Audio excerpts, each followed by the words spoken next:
Duet Alphabet is going to herald a new era for Gacha. You see, I believe Gachas moving forward are going to face one of their toughest hurdles yet, advertising. Because let's be honest, the things Gacha games usually use to pull us in, worlds, stories, exploration, characters, we've already seen them at their absolute peak. Right now, the best Gachas on the market have already shown us the heights of all these experiences. So for any new Gacha to stand out, it has to do more. It has to change the system itself. It has to reinvent how these things are presented. It has to go above and beyond. And that's exactly why Duet Alphabet feels different. Not only does it deliver on world building, exploration, and characters, it also introduces something completely insane to the Gacha space. We're looking at a Gacha game without Gacha. DNA is breaking the mold, and to say that this announcement generated hype across the Gacha community would be a massive understatement. This single change took DNA from being a game people were mildly curious about to one of the most anticipated upcoming titles in the genre. Because if it succeeds, it won't just change how we as players experience it, it could reshape how the entire Gacha community operates going forward. But here's the big question: is this really a good idea? Not just for the developers, but for us players too. That's exactly what we're diving into in this video. So if you're into this kind of content, make sure to like the video and tell me what you think about DNA.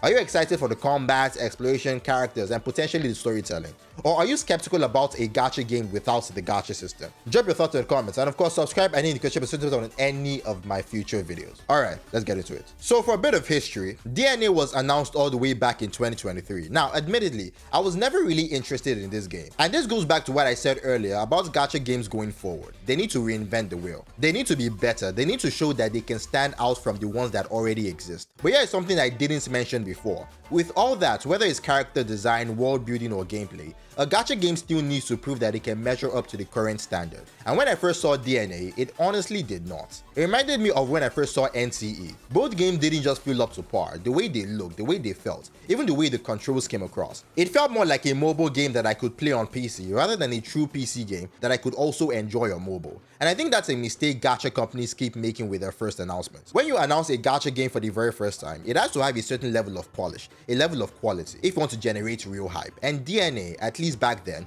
just did not have that quality. But what it did have was Gacha. You see, up until very recently, Duet Alphabet was in every sense a Gacha game. And even then, it still did certain things that separated it from what we usually understand as a Gacha system. And one of the biggest things it did was completely do away with the 50-50 system. Now, this was already becoming a trend with some newer Gacha games. For example, Wooden Waves removed the 50-50 system from its weapon banner. But Duet Alphabet took it even further, because up until very recently, Duet didn't just remove the 50-50 from its weapon banner, it also removed it across the board. Absolutely no 50-50 attached to anything, and honestly, that was phenomenal even back then. But just yesterday during their live stream, they announced something even more phenomenal than anything we've heard about in this game up until now. The Gacha system will be completely removed. No Gacha at all. Every character will be farmable, every constellation will be farmable, every weapon will be farmable. Literally every single thing can be obtained in-game. And it doesn't just stop there, because not only will there be no Gacha, there will also be no stamina. That means everything is farmable and you can farm for as much as you want. And that sounds absolutely incredible. It's no wonder why the entire community is going insane about this game right now. But it also feels a little strange, doesn't it? Because removing Gacha from a Gacha game sounds almost contradictory to the very idea of what a Gacha game is. To say Gacha is important in a Gacha game is a massive understatement. In fact, it might just be the single most important thing. Because unlike traditional games, we don't actually buy Gacha games outright. So the question becomes, how do they make their money back?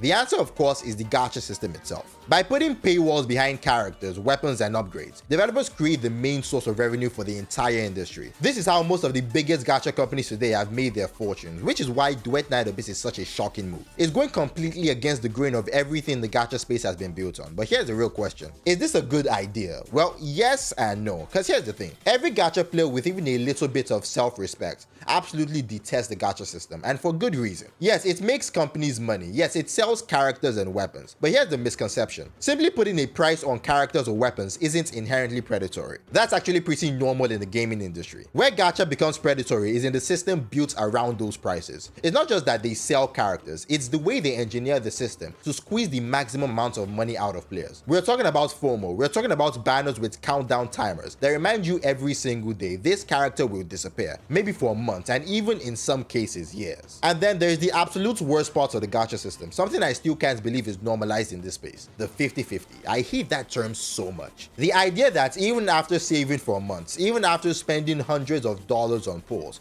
you might still not get the character you want. And then what happens? You're forced to start all over again, and that to me is the most scummy thing about Gacha. It is predatory at its core, and that's why Duet Alphabet doing away with it entirely feels phenomenal. No 50-50s, no time-limited banner hanging over your head, no insane pressure to swipe your card just to keep up. Duet Alphabet throwing out a system so central to the Gacha space is nothing short of revolutionary. Because now, how likely you are to get a character will depend entirely on you, on how hard you work, on how much time you put in, and how much you want that character. And that would be absolutely perfect if we lived in a perfect world. But this is where removing the gacha system could potentially backfire. This is where taking gacha out entirely might actually be a bad thing. And this starts with the idea of putting everyone on a level playing field, because on paper that sounds great, but if you really think about it, is it? The gacha space has always given players labels based on how much they spend. Whales, dolphins, free-to-plays, and at first glance, these just look like armless titles. From the outside, they don't seem like they should matter at all. But inside the gacha community, these titles have become more than just words. They've become a part of identity. Some people brag about being free-to-play, how they should be the only motherfuckers getting praise for not spending money, while others brag about being whales, flexing how much they've poured into the game. Spending has become so central to the culture that players often define themselves by it, by how much or how little they spend. It's not just about supporting the companies anymore, it's about how players view themselves, and even how they measure their worth in the community. You couple that identity players build around spending with all the predatory system tied to gacha, and suddenly it makes perfect sense why these companies are as wealthy as they are. So when you remove gacha, you're not just removing the predatory systems, you're also removing those concepts players have tied to the game itself. Now obviously this creates a huge downside for the companies, but ironically, it also comes with a bit of downside for the players themselves, because here's the thing: when you spend money on a gacha game, you start to feel invested, and that investment makes you want to stick with that game longer. Without that, some players might actually start to question, do I really want to spend time in a game I haven't invested anything in over one where I already have? The idea of spending money on a game, crossing that line just to get a character, is exactly what the system uses to hook you in. So it makes sense that players think this way. But beyond that, I believe there's a part of us that actually enjoys the process. Think about it.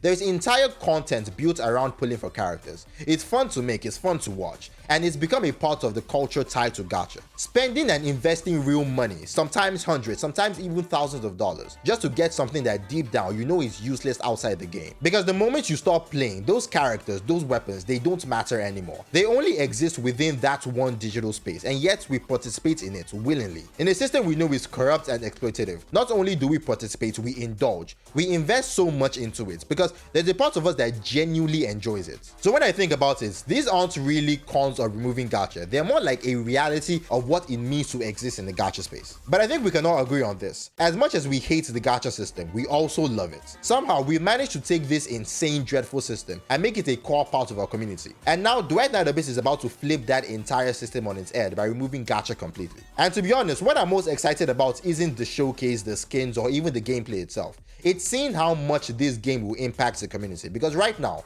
I have no idea which way to go. I can't tell you for certain if it will be more good than bad or more bad than good. All I know is this: if Duet Alphabet succeeds, it has the potential to revolutionize the entire gacha space, and that alone is worth anticipating. So yes, I cannot wait for October 20th to finally play this game and see what it's all about. But what about you? What do you think of Duet Alphabet? Is it a game you're anticipating? Do you believe it could revolutionize the space, or will it end up doing nothing at all? Tell me all that and more in the comments below, and as always, I'll catch you in the next one.